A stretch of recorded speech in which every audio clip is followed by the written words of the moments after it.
vamos a viajar hasta el corazón de la cordillera Bética. Y es que allí se esconde un paisaje que de verdad desafía toda lógica, una llanura perfecta donde solo debería haber montañas. Hoy desvelamos el secreto geológico del Pollé de la Nava de Cabra.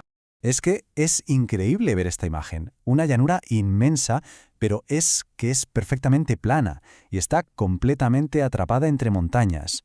No cuadra mucho, ¿verdad? Es un auténtico enigma geológico. Y la pregunta, claro, salta a la vista. ¿Cómo es posible que esto exista?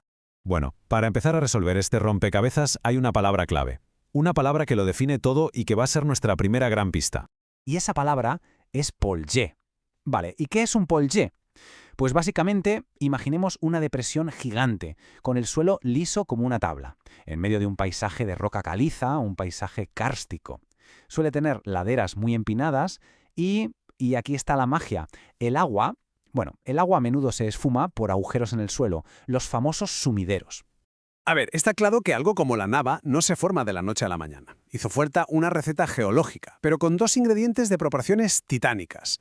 Por un lado, una presión tectónica brutal y por otro, una erosión con una paciencia casi infinita.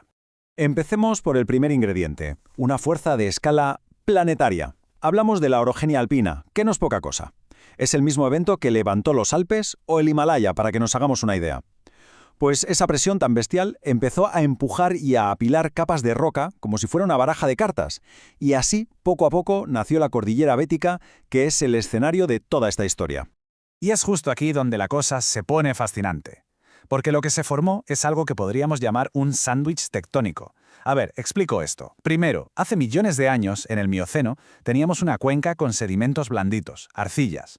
Luego, la presión tectónica de la que hablábamos empujó una capa de roca caliza, mucho más dura del Jurásico. Y esta capa de caliza, literalmente, se deslizó por encima de los sedimentos blandos, dejándolos atrapados debajo. El resultado, una basa completamente sellada, impermeable. Esta estructura, este sándwich, es la clave de todo. Vamos a verlo. Arriba, la caliza del Jurásico, que es porosa. Esta forma las montañas y es donde se almacena el agua, como una esponja. Pero justo debajo, ¿qué tenemos? La capa atrapada de margas del Mioceno. Esto funciona como el fondo de una bañera. Es totalmente impermeable. Y para rematar, en la base de todo, una capa de yesos del Triásico, aún más antiguos, que actuaron como un lubricante perfecto para que todo este deslizamiento gigantesco pudiera suceder. Pero ojo, que la historia no acaba aquí, se complica un poquito, porque en realidad no estamos viendo una sola llanura. Lo que tenemos delante es una estructura como escalonada, que ha ido evolucionando en por lo menos dos etapas distintas. O sea que no hay una llanura, sino dos. Por un lado tenemos el Pollé más antiguo y que está más alto, el Navazuelo. Es como un resto colgado del paisaje original, con una superficie más irregular. Y por otro lado, más abajo, está la Nava, que es el Pollé más reciente, mucho más bajo, perfectamente plano, y sobre todo es la parte que está activa hoy en día. Y la diferencia salta a la vista, ¿no? A la izquierda, ese terreno más alto, ondulado, es el Pollé antiguo. A la derecha, esa planicie inmensa, lisa, es el Pollé activo. Es la misma geología, sí, pero como si viéramos una foto de dos momentos distintos de su vida. Pero bueno, toda esta geología tan compleja ha creado algo todavía más espectacular. Porque esta llanura casi perfecta esconde el gran misterio del Pollé. La pregunta del millón, ¿qué narices pasa con toda el agua que llega hasta aquí? Pues aquí tenemos al protagonista, el río Bailón. Nace en las sierras, baja y recorre toda la llanura. Y claro, como el suelo es impermeable, gracias a esa bañera de margas que hemos explicado antes, al agua no le queda otra que quedarse en la superficie y seguir fluyendo. Pero aquí viene lo bueno. Tenemos un río en una llanura inmensa, y esa llanura está rodeada por todas partes de roca caliza, que es súper porosa. Entonces, ¿a dónde va a parar todo ese caudal? ¿Se evapora? ¿Qué pasa con él? La respuesta es de verdad alucinante. El agua desaparece. Así, sin más. El río entero se cuela por un agujero, un sumidero o ponor, que es básicamente un desagüe natural gigante. Una conexión directa a un mundo subterráneo oculto, lleno de cuevas y galerías. Y esto no es una suposición, ¿eh? Es un hecho documentado.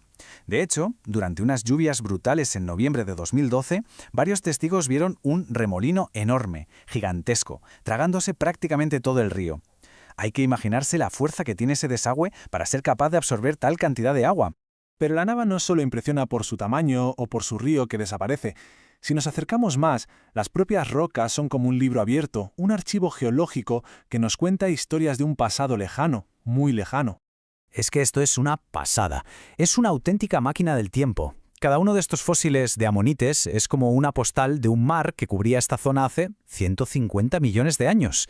Es la prueba definitiva de que estas montañas que vemos hoy nacieron, en realidad, en el fondo del océano. Y hay más pistas por todas partes. Podemos ver los lapiaces, esas formas afiladas en la roca que le dan un aspecto casi lunar, esculpidas por el agua de lluvia. También las dolinas, que son como embudos gigantes que ayudan a llevar el agua al subsuelo. Y cómo no, el famoso amonítico roso, esa roca caliza de color rojizo que está hasta arriba de fósiles. Vale, hemos visto cómo se formó, que ya es increíble. Pero, ¿y hoy qué? ¿Por qué es tan importante este paisaje? ¿Qué significa la Nava en pleno siglo XXI? Pues significa muchísimo, porque esto es mucho más que un montón de rocas. Para empezar, es un tesoro de importancia mundial. Forma parte del Geoparque de las Sierras Subbéticas de la UNESCO. Además, es una fuente de agua fundamental porque recarga el acuífero que da de beber a los pueblos de la zona. Y para la ciencia, es un laboratorio vivo para entender cómo funcionan estos paisajes kársticos. Es, en definitiva, un archivo de la historia de nuestro planeta. Y por todo esto, hoy la Nava se ha convertido en un destino de geoturismo espectacular.